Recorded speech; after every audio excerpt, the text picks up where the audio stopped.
The Google Pixel 11 just leaked, and honestly, the changes might surprise you, but not in the way you'd expect. So instead of a big, bold redesign, Google seems to be playing it safe this year.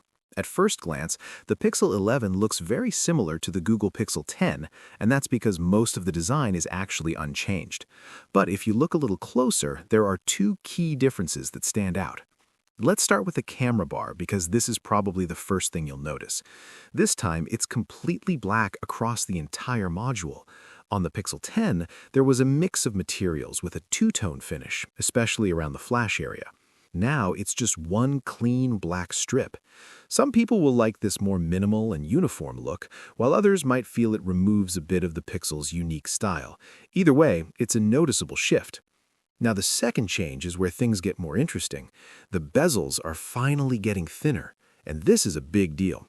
The Pixel 10 had pretty thick bezels for a phone in its price range, so this upgrade instantly makes the Pixel 11 look more modern and premium. Even though the display is still expected to be around 6.3 inches, slimmer bezels could make the screen feel slightly bigger and more immersive. Outside of these changes, everything else stays pretty familiar. You still get the same horizontal camera bar design, triple rear cameras, and the punch-hole selfie camera on the front. Even the button placement hasn't changed, with the power button sitting higher than most other Android phones. In terms of size, the phone is almost identical to last year, just a bit thinner at around 8.5 millimeters, so the overall feel in hand shouldn't be very different. Now, when it comes to performance, the Pixel 11 is expected to be powered by the new Tensor G6 chip, and it will likely run Android 17 right out of the box. There are also reports suggesting Google might switch to a MediaTek modem this time, which could improve connectivity, but we'll have to wait for real-world results. Other expected features include 12 gigabytes of RAM, up to 256 gigabytes of storage, and a battery around 5,000 milliamp hours. On the camera side, we might see upgrades like improved low-light video, 4K cinematic blur, and even a new video relight feature.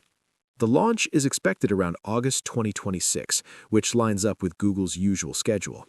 So, overall, this leak tells us one simple thing. This is a refinement year for Pixel.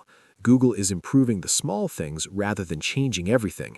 And if that pattern continues, there's a good chance we'll see a much bigger redesign with the Pixel 12.